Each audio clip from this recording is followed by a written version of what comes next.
نے پہلا روزہ رکھا ہے، اس نے اتفاق رمضان کی شروعات میں ایک مبارک دن سید الایام سے ہو رہی ہے۔ جمعہ کا دن اسے سید الایام کہا گیا، دنوں کا سردار کہا گیا۔ اس مبارک ماہ کی شروعات ایک مبارک دن سے ہو رہی ہے۔ اللہ سے دعا کریں کہ یہ ماہ مبارک ہم سب کی زندگی کے لیے برکت کا اور فضیلت کا ذریعہ بنے۔ میرے بزرگوں،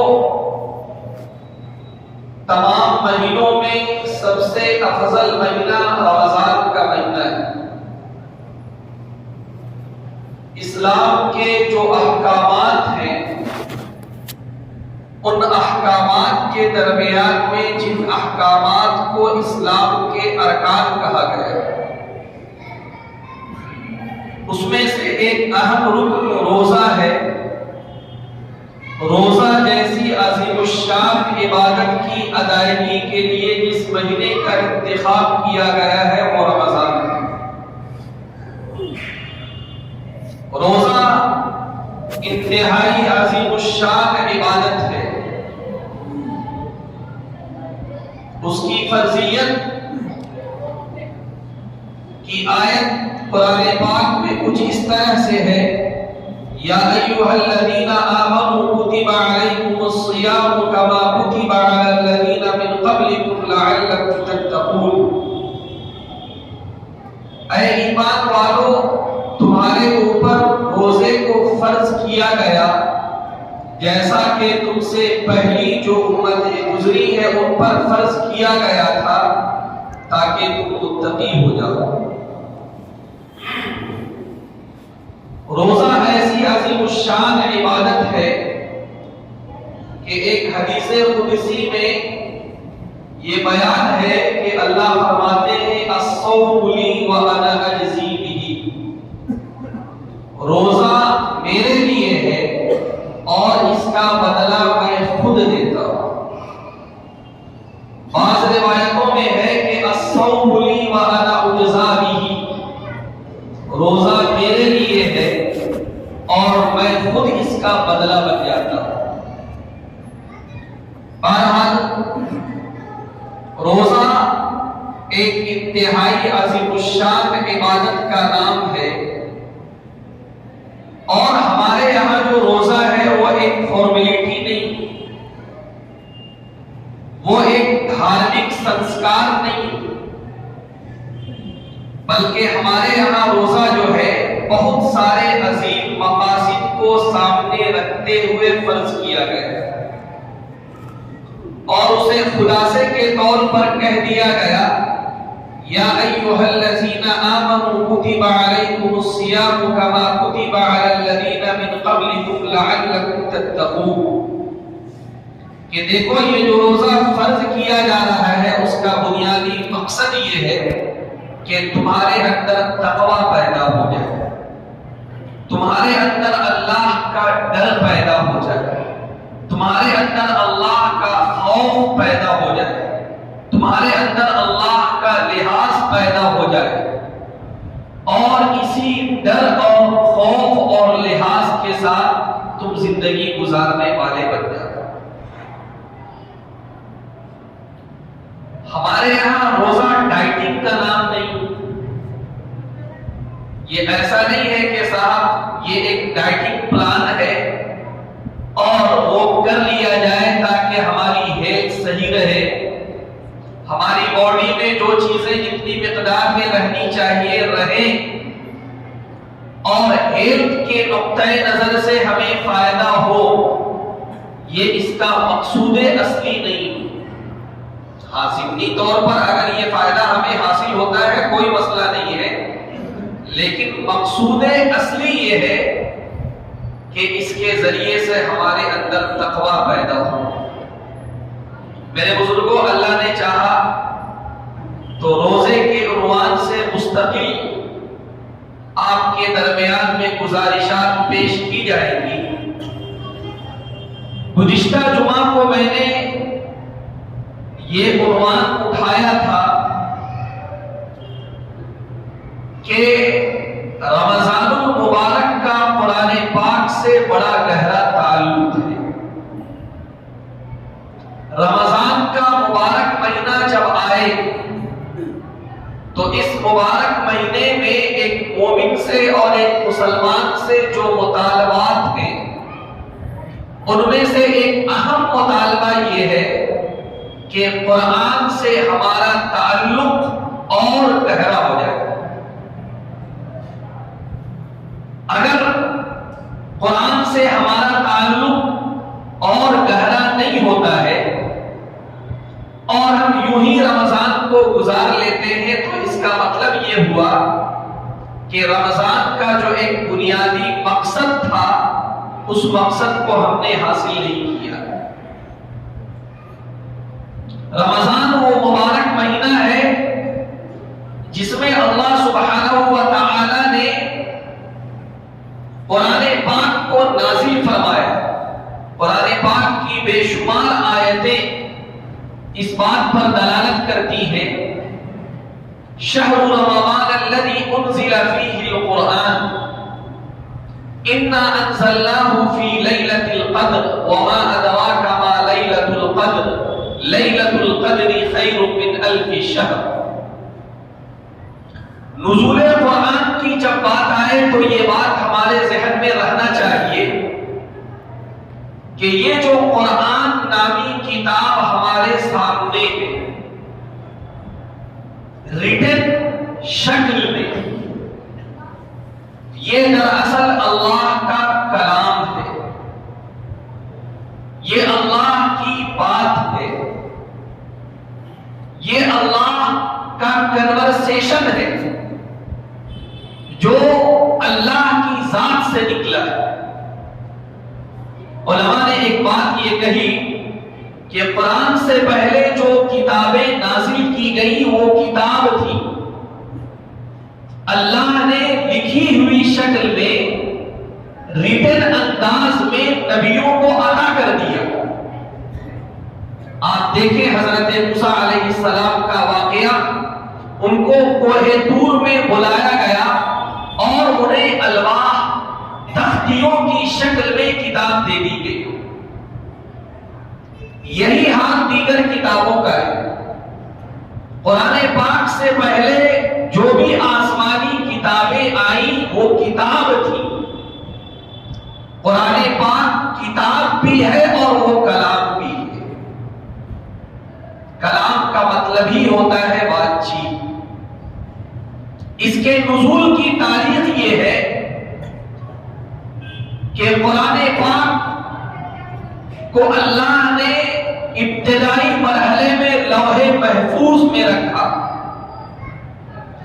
اور لوح محفوظ سے یک بارگی ایک مرتبہ وہ آسمان دنیا پر آیا ہے اور پھر آسمان دنیا سے وہ حضور پاک صلی اللہ علیہ وسلم کے قلب اطہر پر آیا ہے۔ یہ جو بات کہی جاتی ہے کہ قرآن پاک کا نزول لیلۃ القدر میں ہوا، قرآن پاک کا نزول رمضان کے مبارک مہینے میں ہوا، تو ہمارے ذہن میں یہ بات بھی رہنی چاہیے کہ اس نزول سے وہ نزول مراد ہے جو کہ لوح محفوظ سے آسمانی دنیا پر ہوا۔ لوح محفوظ سے آسمانی دنیا پر یک بارگی قرآن پاک کے نزول کا فیصلہ جب اللہ نے کیا تو اس کے لیے رمضان کے مبارک مہینے کا انتخاب فرمایا۔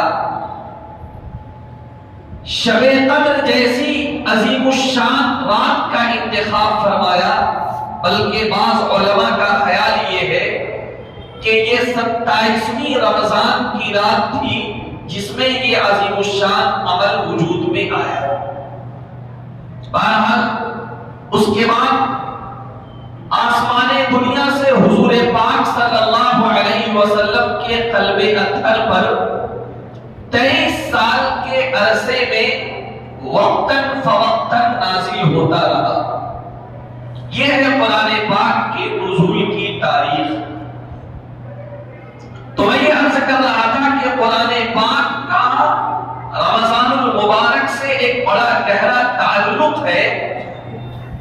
یہ مہینہ اگر اللہ نے ہمیں دیا ہے اور اس مہینے میں ہم پھر سے سانس لے رہے ہیں اور اللہ نے ہمیں زندگی بخشی ہے، تو ہمیں اس بات کا اہتمام کرنا چاہیے کہ اس رمضان میں قرآن پاک سے ہمارا جو تعلق ہے وہ اور قوی سے قوی تر ہو جائے۔ میرے بزرگوں، قرآن کی شکل میں ہمیں انتہائی عظیم الشان چیز عطا کی گئی۔ آپ تھوڑا غور فرمائیں کہ یہ ایسی عظیم الشان کتاب ہے جس کی اول تلاوت خود سبحانہ و تقدس نے کی۔ حضرت جبرائیل امین نے اللہ سے سنا اور اسے یاد کیا اور اسے حضور تک پہنچایا۔ تو قرآن پاک یہ ایسی عظیم الشان کتاب کہ اس کی اول مرحلے میں تلاوت کرنے والے خود اللہ سبحانہ و تعالی ہے۔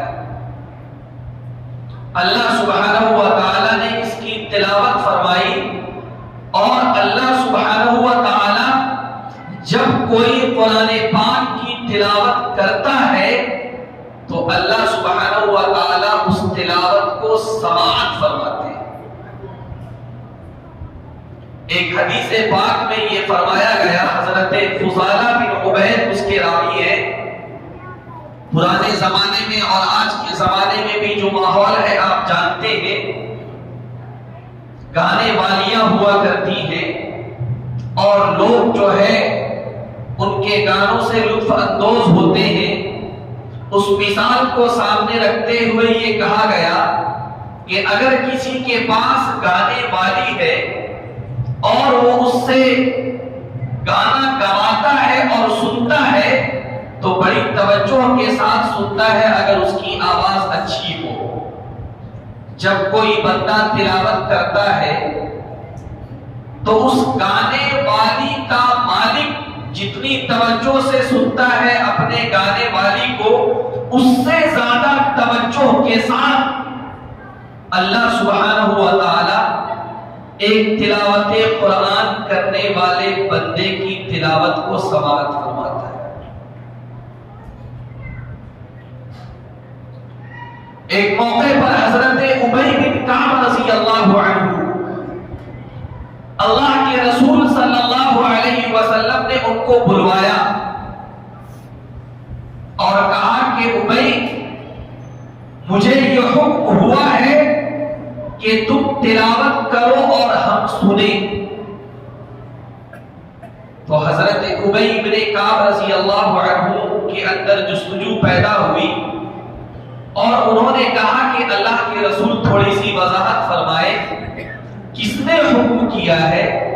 کیا میرا نام لیا گیا ہے؟ اللہ کے رسول صلی اللہ علیہ وسلم نے فرمایا کہ ہاں، حکم کرنے والے اللہ ہیں اور اللہ نے آپ کا نام لیا ہے اور یہ کہا ہے کہ ابی بن کعب سے کہو کہ وہ تلاوت کریں، اور جب ابی بن کعب تلاوت کریں گے تو اللہ اور اس کا رسول ابی بن کعب کی تلاوت کو سماعت کرے گا۔ اب آپ غور فرمائیں کہ تلاوت قرآن کتنا اہم عمل ہے۔ جب انسان تلاوت قرآن کرتا ہے تو اللہ کی ذات اس کی طرف متوجہ ہوتی ہے۔ جب انسان تلاوت قرآن کرتا ہے تو فرشتے جیسی مقدس ہستیاں وہ اس تلاوت کی طرف متوجہ ہوتی ہے۔ پچھلے جمعہ کو بھی میں نے عرض کیا تھا کہ فرشتے جیسے نورانی مخلوق جو کہ ہر وقت اللہ کی عبادت میں مشغول ہے، وہ کسی وقت بھی عبادت سے جان نہیں چراتے، لیکن ایک بڑا عجیب و غریب نظام ہے کہ حضرت جبرائیل امین کے علاوہ اور کوئی فرشتہ ایسا نہیں ہے جو کہ قرآن پاک کی تلاوت کر سکے. صرف حضرت جبرائیل امین وہ قرآن پاک کی تلاوت کر سکتے ہیں، اس کے علاوہ کوئی فرشتہ تلاوت کرنے کی صلاحیت نہیں رکھتا. اسی وجہ سے جب کوئی بندہ قرآن پاک کی تلاوت کرتا ہے تو فرشتے اسے گھیر لیتے ہیں، بلکہ وہ آواز لگاتے ہیں دیگر فرشتوں کو کہ آؤ تمہارا مطلوب مل گیا، تم جس کو تلاش کر رہے تھے وہ مل گیا. دیکھو یہ اللہ کا بندہ قرآن پاک کی تلاوت کر رہا ہے. اور اس کے بعد وہ وہاں پہ جمع ہونا شروع ہوتے ہیں اور آسمان تک فرشتوں کا تانتا لگ جاتا ہے. تو میرے بزرگوں، یہ تلاوت قرآن انتہائی عظیم الشان عمل ہے. اللہ نے اپنے پاک حبیب کو ہم لوگوں کے درمیان میں جو بھیجا، ان کے بھیجے جانے کا جو ایک بنیادی مقصد قرآن پاک میں بیان کیا گیا وہ یہ لَقَدْ مَنَّ اللَّهُ عَلَى الْمُؤْمِنِينَ إِذْ بَعَثَ فِيهِمْ رَسُولًا مِنْ أَنفُسِهِمْ يَتْلُو عَلَيْهِمْ آيَاتِهِ. اللہ نے مومنوں پر انعام کیا جب اللہ نے اپنے ایک منتخب بندے کو ان کے درمیان میں رسول بنا کر بھیجا، اور اس رسول کا کام یہ ہے کہ وہ مومنوں کے درمیان میں مومنوں کے سامنے قرآن پاک کی تلاوت فرماتے ہیں. ایک بات ٹھہر کر سمجھ لینے کی ضرورت ہے کہ یقیناً قرآن کے بہت سارے حقوق ہیں. قرآن کا حق یہ ہے کہ اس کو سمجھا جائے، قرآن کا حق یہ ہے کہ اس پر تدبر کیا جائے، قرآن پاک کا حق یہ ہے کہ اس پر تفکر کیا جائے، قرآن کا حق یہ ہے کہ اس کی آیتوں پر غور کیا جائے. یقیناً یہ قرآن پاک کا حق اور قرآن پاک کو تدبر سے پڑھنا انتہائی عظیم الشان عمل. لیکن یہ بات ہمیشہ ذہن میں رہے، بعض لوگ بسا اوقات بے احتیاطی سے یہ کہہ جاتے ہیں کہ صاحب صرف تلاوت قرآن کا کیا فائدہ، قرآن کو طوطے کی طرح پڑھنے کا کیا فائدہ، قرآن کے صفحات کو گننے کا کیا فائدہ. اس طرح کے جملے اور اس طرح کی فکر انتہائی گستاخانہ فکر ہے. قرآن پاک کی تلاوت صرف تلاوت، اگر کوئی سمجھ نہیں سکتا ہے کوئی مسئلہ نہیں ہے، اسے سمجھنے کی کوشش کرنا چاہیے، لیکن صرف تلاوت یہ انتہائی عظیم الشان عمل، اتنا عظیم الشان عمل کہ اللہ اپنی شان کے مطابق اس کی طرف توجہ فرماتے ہیں. فرشتوں کی توجہات ان کی طرف ہوا کرتی ہے. اس لیے میرے بزرگوں، اللہ نے یہ جو مبارک موقع ہمیں عنایت فرمایا ہے، قرآن پاک سے جو تعلق ہمیں بڑھانا ہے، سب سے پہلا جو کام ہمیں کرنا ہے وہ ہے اہتمام سے ہم اس کی تلاوت کریں. آج اللہ ہم سب کو معاف کرے کہ تلاوت کو ہم نے ایک بوجھ بنا لیا. بہت زیادہ اگر ہوتا ہے تو اتنا ہوتا ہے کہ صاحب کمپٹیشن میں ایک آدھ دو قرآن جو ہے رمضان میں ہم نے ختم کر لیا اور ہم نے یہ سمجھ لیا کہ قرآن پاک کا حق ادا ہو گیا. نہیں، یہ قرآن پاک تو اللہ کی طرف سے ایک میسج تھا اپنے بندوں کے نام. کسی نے بڑی اچھی مثال دی کہ اگر کوئی پردیس میں ہو، اپنے گاؤں میں نہ ہو، اپنے شہر میں نہ ہو، اپنے ملک میں نہ ہو، اپنے کسی دوسرے ملک میں ہو، اب تو زمانہ ترقی کر چکا ہے، اب خط کا دور ختم ہو گیا، اب صاحب جو ہے ڈاک کا دور ختم ہو گیا. لیکن فرض کر لیا جائے کہ اگر کوئی غریب الوطنی میں ہے، اپنے گاؤں سے، اپنے شہر سے، اپنے علاقے سے دور ہے اور واٹس ایپ میں اسے کوئی میسج کرتا ہے تو وہ بڑا خوش ہوتا ہے کہ دیکھو میں یہاں پڑا ہوا ہوں اور اتنے دور سے مجھے کسی نے یاد کیا ہے اور مجھے سلام بھیجا ہے اور میری خیریت پوچھی ہے اور مجھ سے کہا ہے کہ تم کیسے ہو. محبت کے جذبات بھڑکنے لگتے ہیں کیونکہ وہ پردیس میں ہے. پردیس میں اسے کوئی پوچھنے والا نہیں ہے. سارے اعزا و اقارب سے وہ دور ہے، لیکن دور بیٹھا ہوا کوئی آدمی جب اس کو میسج کرتا ہے تو اسے بڑا پیار آتا ہے اور بڑے پیار کے ساتھ وہ اس میسج کو دیکھتا ہے، اس کو پڑھتا ہے. وہ جلدی ڈیلیٹ بھی نہیں کرتا ہے بلکہ دن میں کئی بار اسے دیکھتا ہے اور اسے چھوتا ہے. یہ کیا ہے؟ یہ ہے کہ وہ جانتا ہے کہ یہ میسج بھیجنے والا کون ہے. یہ میسج بھیجنے والا میرا محبوب ہے. میرے بزرگوں، ہم جو اس دنیا میں ہیں یہ دنیا ہمارا دیس نہیں ہے، یہ ہمارا پردیس ہے. مومن کا دیس جنت ہے. سب سے پہلے انسانوں کو جنت میں رکھا گیا. حضرت آدم علیہ السلام کو جنت میں رکھا گیا. جنت ہمارا دیس ہے. اس دنیا میں ہم پردیسی ہیں، لیکن اس پردیس کے عالم میں بھی اللہ نے قرآن کی شکل میں اپنا میسج ہمیں دے دیا. اللہ نے نبی کی شکل میں اپنا راہبر ہمیں دے دیا کہ دیکھو تم پردیس میں ہو، بہت سارے لوگ تمہاری جیب کاٹنے کی کوشش کریں گے، تمہیں گمراہ کرنے کی کوشش کریں گے اور تمہیں راہ سے ہٹانے کی کوشش کریں گے.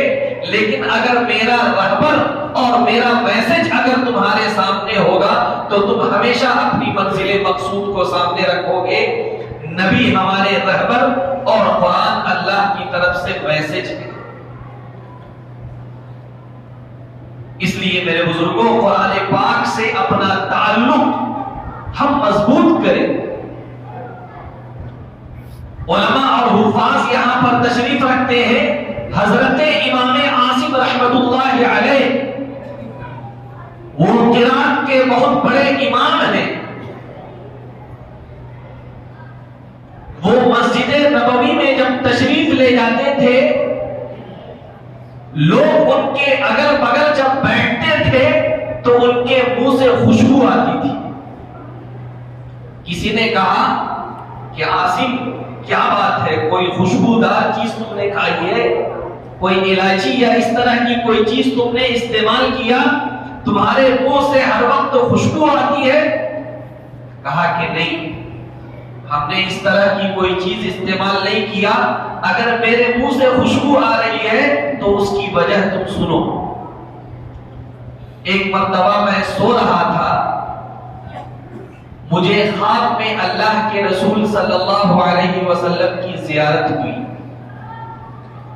اللہ کے رسول نے فرمایا کہ عاصم، تم جس محبت اور تعلق کے ساتھ قرآن پاک کی تلاوت کرتے ہو، میرا دل چاہتا ہے کہ میں تمہارے ہونٹوں کو بوسہ دوں. اور اللہ کے رسول نے خواب میں میرے ہونٹ کو بوسہ دیا. اس کے بعد سے عالم یہ ہے کہ ہمیشہ میرے منہ سے خوشبو آتی ہے. میرے بزرگوں، اتنا عظیم الشان عمل اور اس کو ہم اتنے ہلکے میں لیں.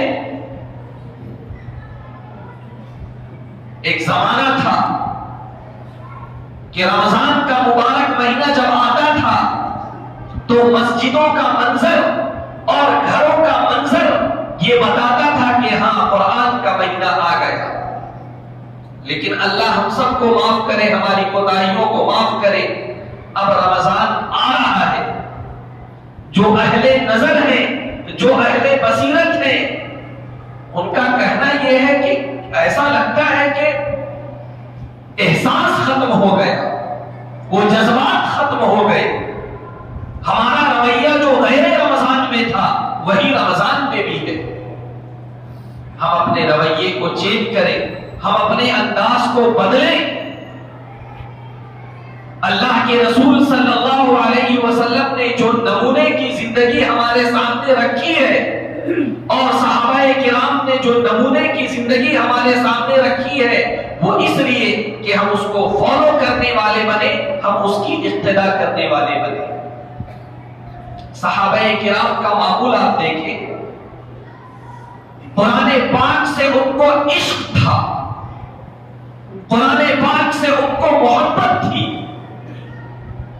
ایک موقع پر غزوہ ذات الرقاع کے موقع پر اللہ کے رسول صلی اللہ علیہ وسلم اپنے صحابہ کے ساتھ تشریف لا رہے تھے، راستے میں رات ہو گئی، یہ طے پایا کہ فلاں جگہ پر قیام کرنا ہے۔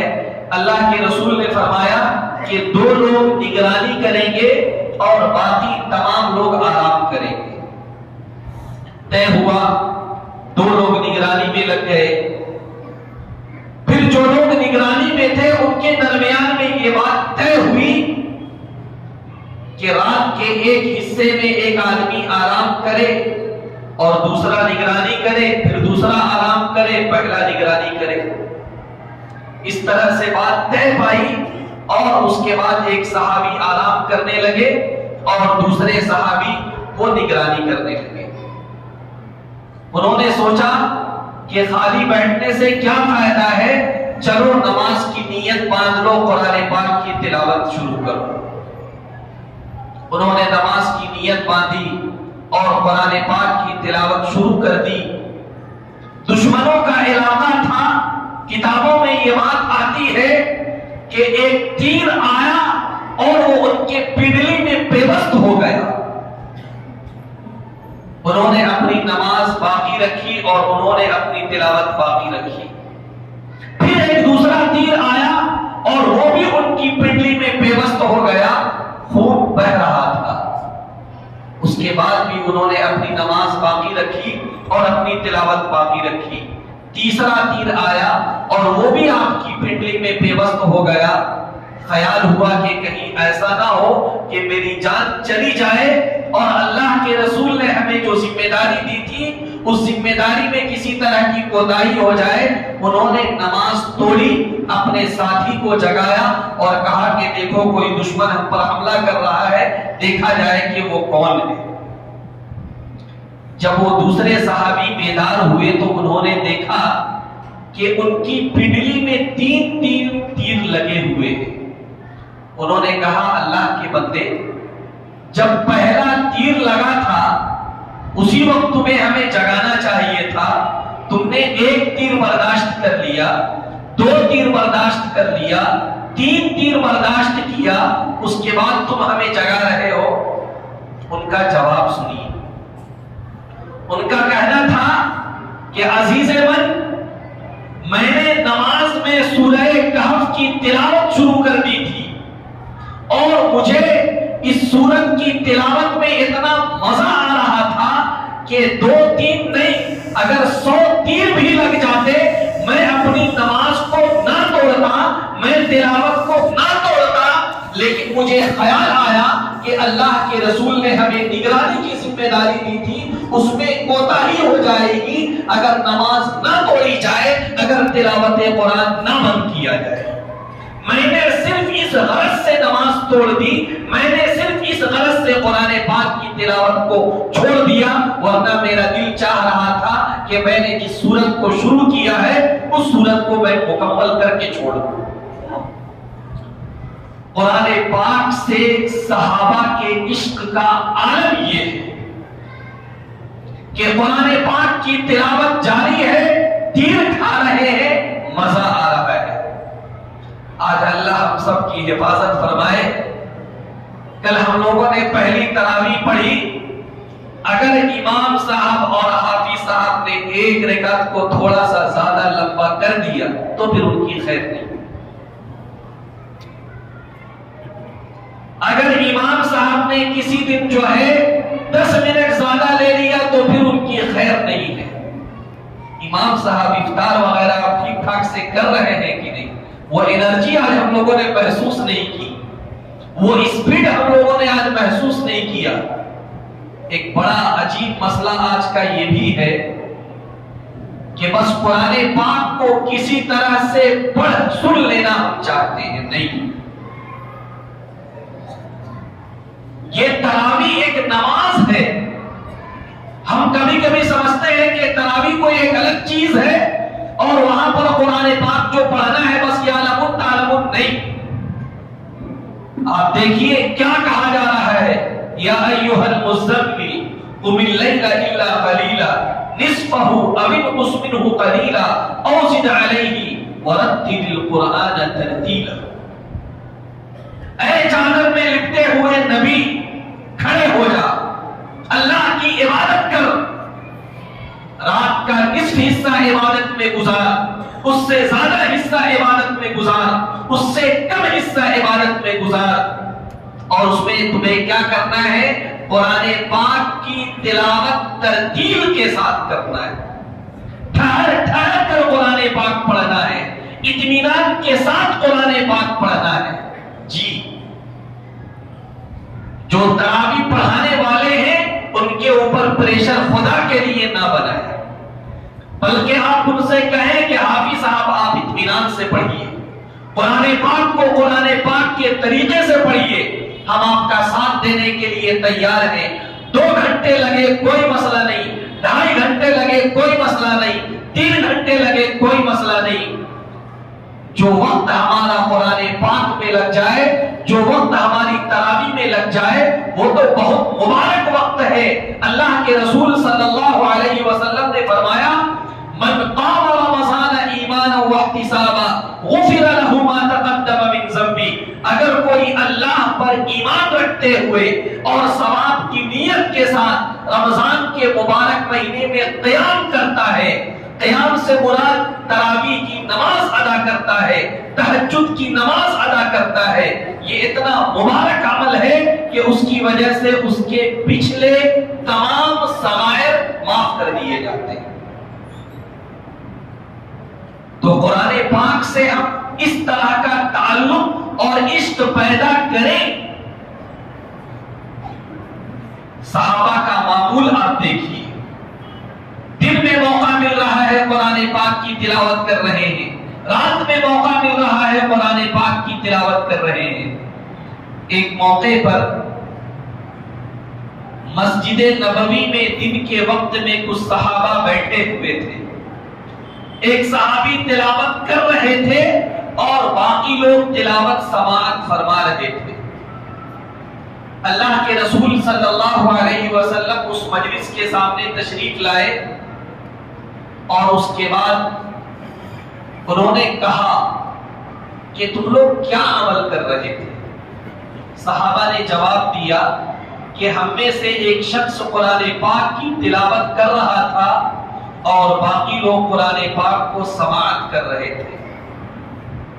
تو اللہ کے رسول صلی اللہ علیہ وسلم نے فرمایا کہ یہی وہ مقدس جماعت ہے جس کے بارے میں مجھے حکم دیا کہ میں تم لوگوں کے ساتھ بیٹھوں. تو میرے بزرگوں، یہ قرآن پاک انتہائی عظیم الشان کتاب. میں عام طور سے عرض کیا کرتا ہوں کہ ہم نے اسے دعا تعویذ اور صاحب کی کوئی اگر جانکنی کے عالم میں ہو، کوئی نزا کے عالم میں ہو، سورہ یاسین پڑھ دیا جائے، یعنی اگر کوئی مر نہ رہا ہو اور اسے جلدی مارنا ہو، جلدی آخرت کے سفر میں بھیجنا ہو تو سورہ یاسین پڑھ دیا جائے. ہم نے بس یہ سمجھ لیا کہ یہ دعا تعویذ اور کسی کو مارنے کی کتاب ہے، مارنا جسمانہ. یہ قرآن تو کتاب انقلاب تھا. آپ دیکھیے، قرآن پاک جب تک اس دنیا میں نہیں آیا تھا اس وقت دنیا کی حالت کیا تھی، اور قرآن پاک جب اس دنیا میں آیا اس نے لوگوں کے اندر کیسا انقلاب برپا کیا. جو تبدیلیاں آئی ہیں صحابہ کرام کی زندگی میں، لوگوں کی زندگی میں، ایک مستقل عنوان ہے. ایک مثال میں آپ کے سامنے عرض کروں. عام طور سے زمانے جاہلیت کی بات جب کی جاتی ہے تو یہ کہا جاتا ہے کہ اس زمانے جاہلیت میں ایسی درندگی تھی کہ لوگ اپنی بیٹی کو خود سے زمین میں درگور کیا کرتے تھے۔ یہ کوئی ڈھکی چھپی بات نہیں ہے، بلکہ آپ ایسے بھی عربک ہسٹری کی کوئی بھی کتاب آپ پڑھیں، اگرچہ وہ دینی کتاب نہ ہو، اس میں بھی آپ کو یہی بات ملے گی کہ زمانہ جاہلیت میں عرب قوم درندگی کے اس عالم میں پہنچی ہوئی تھی کہ وہ اپنی بیٹیوں کو اپنے ہاتھ سے دفن کر دیا کرتی تھی، زندہ درگور کر دیا کرتی تھی۔ ایک طرف یہ عالم تھا، اور ایک دوسرا منظر بھی آپ دیکھیں۔ سن 7 ہجری کا موقع ہے، حجۃ الوداع کے سن 7 ہجری کا موقع ہے۔ اللہ کے رسول صلی اللہ علیہ وسلم صلح حدیبیہ کے بعد عمرۃ القضاء کے لیے تشریف لے گئے ہیں۔ صلح حدیبیہ کے موقع پر آپ کو صحابہ کے ساتھ عمرہ کرنے نہیں دیا گیا تھا، اس کی قضاء کے لیے سن 7 ہجری میں آپ مکے تشریف لے گئے۔ جب عمرے سے تمام لوگ فارغ ہو گئے تو حضرت علی رضی اللہ عنہ نے متوجہ کیا اللہ کے رسول کو کہ اللہ کے رسول حضرت حمزہ کی صاحبزادی یہ مشرکین کے درمیان میں ہے، اگرچہ وہ رشتہ دار ہیں لیکن وہ مشرکین کے درمیان میں ہے، کیا ہی بہتر ہوتا کہ حضرت حمزہ کی صاحبزادی کو ہم اپنے ساتھ لے جاتے۔ اللہ کے رسول نے پسند فرمایا اور حضرت حمزہ کی صاحبزادی کو اپنے پاس لے گئے۔ لیکن وہاں جا کر ہوا یہ کہ 3 صحابہ کرام آپس میں جھگڑنے لگے۔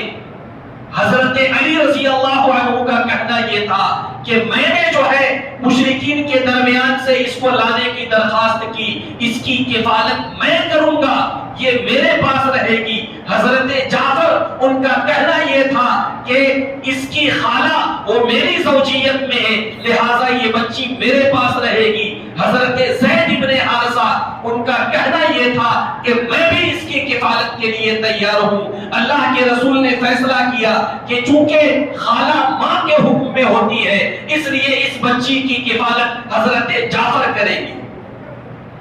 یہ ایک واقعہ تو ہے جسے ہم پڑھتے ہیں اور سنتے ہیں، لیکن میرے بزرگوں دل پر ہاتھ رکھ کے یہ سمجھیے کہ وہ قوم جو بیٹیوں کو زندہ درگور کر دیا کرتی تھی، اپنی سگی بیٹی کو زندہ درگور کر دیا کرتی تھی، آخر ان کے اندر یہ انقلاب کہاں سے آیا کہ کسی اور کی بیٹی ہے لیکن اس کی کفالت کے لیے جھگڑا ہو رہا ہے؟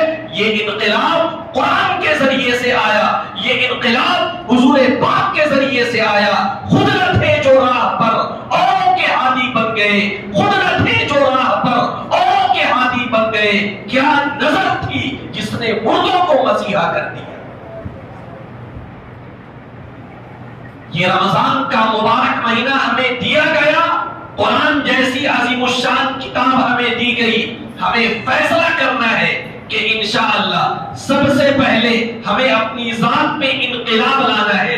انقلاب کا مطلب تلوار اٹھانا نہیں، انقلاب کا مطلب بھالا چلانا نہیں، انقلاب کا مطلب اپنی زندگی میں تبدیلی پیدا کرنا، اپنے گھر والوں کی زندگی میں تبدیلی پیدا کرنا، اپنے خاندان کی زندگی میں تبدیلی پیدا کرنا۔ دعا کریں کہ یہ رمضان وہ ہماری زندگی میں انقلاب کا پیغام ثابت ہو، قرآن پاک ہماری زندگی میں انقلاب کا پیغام ثابت ہو۔ انہی گزارشات کے ساتھ میں اپنی بات ختم کرتا ہوں۔ وآخر دعوانا ان الحمد للہ رب العالمین۔